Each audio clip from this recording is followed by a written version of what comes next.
नमस्कार, मैं हूं संगीता राय। पूर्वांचल एक्सप्रेस न्यूज के इस वेब पोर्टल में आपका स्वागत है। आइए देखते हैं हमारे संवाददाता राम सकल यादव की यह विशेष रिपोर्ट।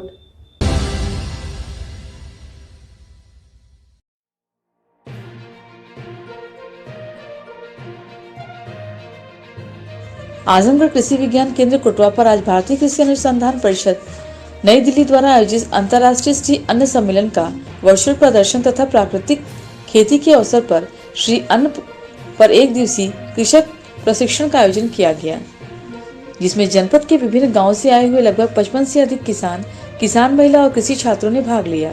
अंतर्राष्ट्रीय श्री अन्न सम्मेलन का उद्घाटन वर्चुअल माध्यम से प्रधानमंत्री नरेंद्र मोदी ने किया, जिसमें उन्होंने श्री अन्न को सुपरफूड बताते हुए संयुक्त राष्ट्र संघ द्वारा वर्ष 2023 को अंतर्राष्ट्रीय मिलेट्स वर्ष घोषित किए जाने से प्रसन्नता जताई। इस कार्यक्रम को सभी किसानों तक पहुंचाने के लिए केवीके के प्रशिक्षण कक्ष में आयोजित प्रशिक्षण कार्यक्रम में केंद्र के प्रभारी अधिकारी प्रोफेसर डीके सिंह ने बताया कि श्री अन्न की मांग पूरे संसार में बढ़ी है। वरिष्ठ कृषि वैज्ञानिक डॉक्टर रुद्र प्रताप सिंह श्री अन्न में कोदो, सावा, कुटकी, कंगनी, चीना आदि की खेती व महत्व के बारे में बताया।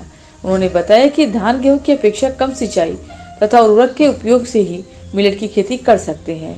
डॉक्टर रधि नायक ने बताया कि प्राकृतिक खेती में श्री अन्न को शामिल करके गुणवत्ता युक्त उत्पादन कर सकते हैं। देखिए, ये कृषि विज्ञान केंद्र जहाँ आप लोग आए हुए हैं, ये कृषि विज्ञान केंद्र कोटवा आजमगढ़ आचार्य नरेंद्र देव कृषि एवं प्रौद्योगिकी विश्वविद्यालय कुमारगंज अयोध्या के अधीन संचालित है। और हमारे माननीय कुलपति महोदय, माननीय निदेशक प्रसार महोदय और जो हमारे प्रभारी अधिकारी महोदय हैं, उनके निर्देश में हम सभी वैज्ञानिक गण यहाँ पर जो कार्य कर रहे हैं वो प्राकृतिक खेती पे आधारित हमारी एक योजना चल रही है। और उसमें अब सरकार का ये लक्ष्य है कि प्राकृतिक खेती के अंतर्गत जो मिलेट्स, जिनको हम मोटे अनाज कहते थे, जिसको अभी हम श्री अन्न कहने लगे हैं, हमारे माननीय प्रधानमंत्री जी ने इस पे काफ़ी बड़ा एक इनिशिएटिव लिया है। और आज एक अंतर्राष्ट्रीय सम्मेलन का आयोजन हुआ था भारतीय कृषि अनुसंधान परिषद नई दिल्ली द्वारा। तो उसमें उसका उद्घाटन हमारे माननीय प्रधानमंत्री जी ने किया था और माननीय केंद्रीय कृषि मंत्री श्री नरेंद्र सिंह तोमर भी उसमें उपस्थित थे। और इसका यही एक उद्देश्य था कि ये जो मोटे अनाज थे, जिनको हम श्री अनाज कह रहे हैं, वो पहले हमारे जो पूर्वज थे काफ़ी अच्छी खेती इसकी करते थे, लेकिन धीरे धीरे कालांतर में धान गेहूं का ज़्यादा उपयोग करने की वजह से हम लोग इसकी खेती जो है धीरे धीरे कम कर दिए। लेकिन फिर से इसकी उपयोगिता को देखते हुए इसमें बहुत से ऐसे मिनरल्स, बहुत से ऐसे विटामिन्स पाए जाते हैं जिनकी आवश्यकता हमारे शरीर को पड़ती है। और अभी भी जो कोविड हुआ था, हमारे पूरे वैश्विक एक महामारी थी, उसमें जो हमारे शरीर में जो एक इम्यूनिटी पावर थी, उसको बिल्डअप करने के लिए भी इन अन्नों का बहुत ही ज़्यादा महत्व है।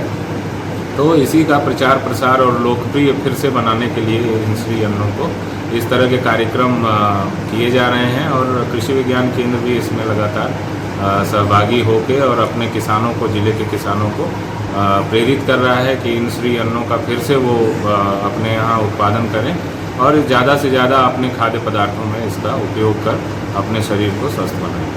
लगभग कितने किसानों ने भाग लिया और कितने किसानों को आप लोगों ने आज इस स्क्रीनिंग पे बुलाया था? इसमें जो है आज के कार्यक्रम में लगभग जो कुछ कृषि के छात्र हैं हमारे और किसान हैं, तो ये करीब 50 से 55 की संख्या में आज उपस्थित हुए हैं। और इसमें हम कोशिश करेंगे कि आने वाले समय में भी इस तरह के प्रशिक्षण और प्रदर्शन जो है वो हम किसानों के खेत में करवाएं कि जिससे ज़्यादा से ज़्यादा उनको इसके बारे में जानकारी मिल सके।